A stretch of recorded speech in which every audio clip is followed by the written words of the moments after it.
आपके थाने, उन थानों में वो इलाके जिनमें स्ट्रीट क्राइम ज्यादा है, उनकी बीट्स को वाजे कर दिया गया है और आपको रवैया रखना है।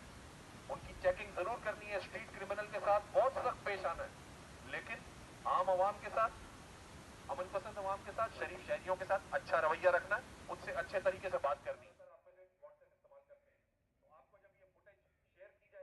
मोटरसाइकिल्स आप लेके निकले और आप ये एरिया जो है ना लियाकताबाद का और सारे यही रिपोर्ट करोगे, गुलबर्ग थाने में हमारा ऑफिस है, ठीक है।